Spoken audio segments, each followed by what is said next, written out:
For Crema Media's Polity, I'm Sane Dhlamini.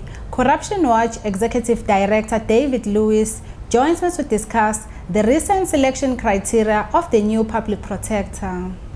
For those who might not be familiar with Corruption Watch, can you explain what your organization is all about? Yeah, well, we sort of opened our doors about 4.5 years ago, and we're a civil society organization, a non-governmental organization. We're a registered company, non-profit company, governed by an independent board of directors, and mostly funded by a range of philanthropies. And our mission is to encourage the public to participate in combating corruption. We want to encourage informed public active citizenry in combating corruption. And one of the principal ways in which we do that in the first instance is by inviting and enabling the public to report experiences of corruption to us.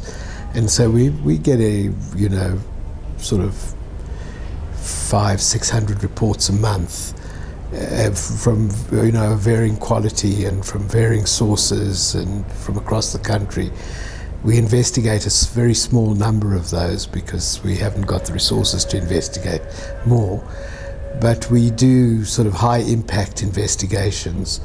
We analyze the reports in order to pattern and identify hotspots and patterns of corruption. When we identify those hotspots, we've occasionally mounted campaigns like, for example, around schools corruption, where we do much more intensive mobilization.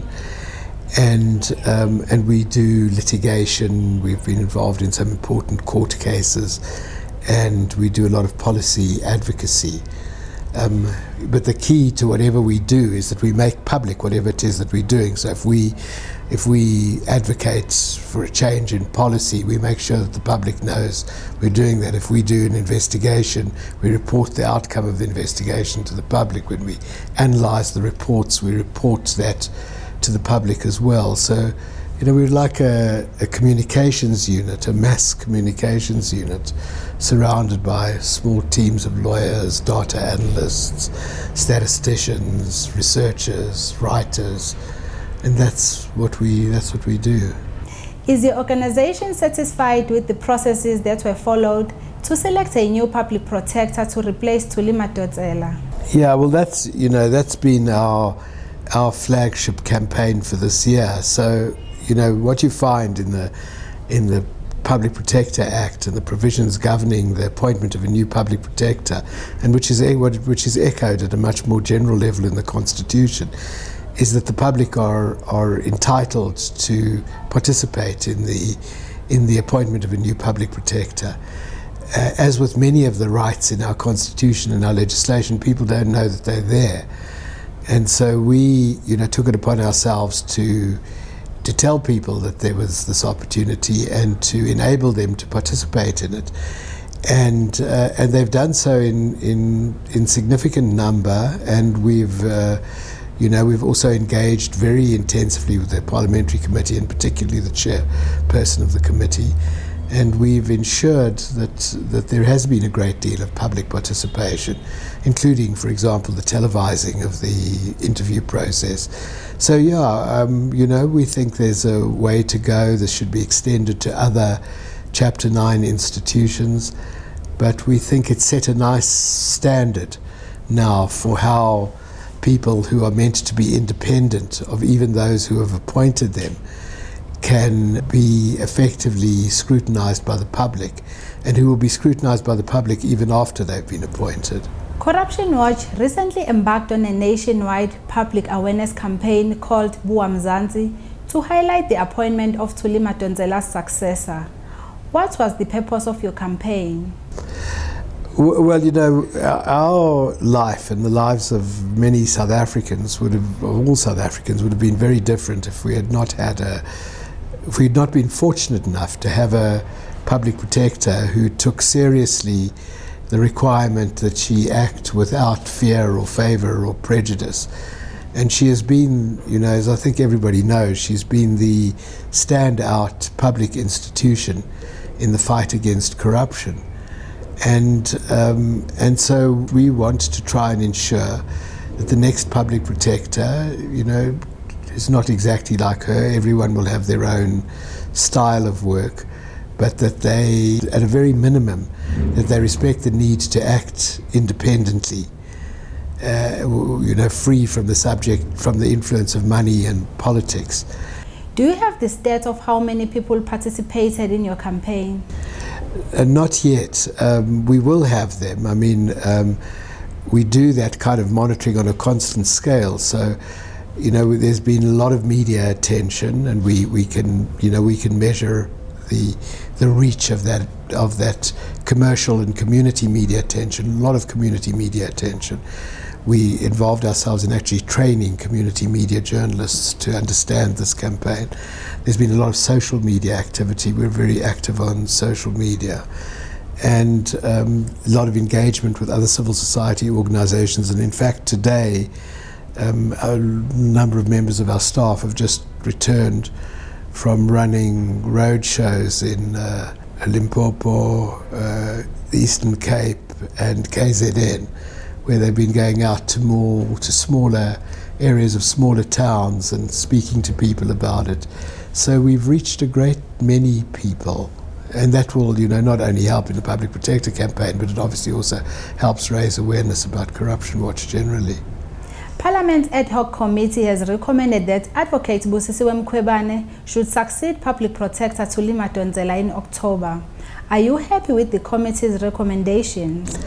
Yeah, well, as I say, any appointment, even just an appointment to a job in a company carries risks. You never really know how the person is going to turn out. This is an enormously pressurized job, and Busisiwe Mkhwebane has received an enormous promotion, and she obviously has not been exposed to this level of pressure before. But she did a very good interview. She has, quite a solid record of public service.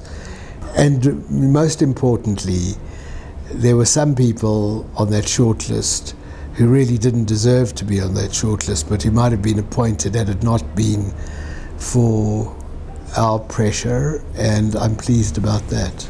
In future, will Corruption Watch campaign publicly with regards to any other key appointments in South Africa? I would like to think that we would, and none of them are none of the other appointments are as central to our mission as the Public Protector is. So in some instances it might be more appropriate that another organisation leads it and we work with them. Just as other civil society organisations have worked with us on this campaign. But the one that I think is potentially of most concern at the moment is the appointment of the Deputy Chief Justice and the appointment of the President of the Supreme Court of Appeal. And there I think we will actively encourage other NGOs to get involved in that selection process, because those are two very important positions, obviously, but there are others that are coming up as well. I think there are 7 human rights commissioners or something that have to be appointed. It's never been a very effective body, the Human Rights Commission, but that's because I don't think that they've had a lot of public interest cast in their direction. So, yeah, I'm just pleased at the number of people who've said, wow, this has really worked. Let's try it in other areas as well. What are other programs and priorities for Corruption Watch at this time? We have an ongoing big project in corruption at schools, which is very interesting. These are not big sums of money involved in each act of corruption, but corruption is incredibly prevalent across the management of school funds, and the human interest and human impact of it is considerable. It's like the difference between kids getting an extra computer in their library, or getting a library at all, or having classroom furniture bought and not. And so people feel strongly about it, and that's a campaign that we started 3 years ago, thought it would last for 6 months, but the public have just not let us put it down, which is fine. So we'll be involved in that in an ongoing way. We're also considering an involvement in health, in the provision of health care. Also, you know, kind of people who have to pay to get stuff that they should get for free at public hospitals, doctors moonlighting, those kind of things.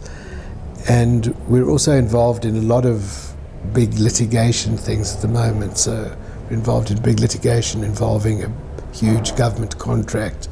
We're involved in litigation contesting the removal from office of the last head of the National Prosecuting Authority. And we're embarking on litigation to review the Sariti Commission on the arms deal. So we have a lot of stuff on our plate, but we've yet to decide, and we've got enough time to do so now, what our flagship campaign will be for next year. And I imagine it will either be around healthcare or it will be around party political funding, which is a big platform for corruption. So we're quite keen to get involved in a campaign around that. And then that would require working with other civil society organizations as well. That was Corruption Watch Executive Director David Lewis speaking to Crima Media's Polity about the recent criteria to select the new public protector.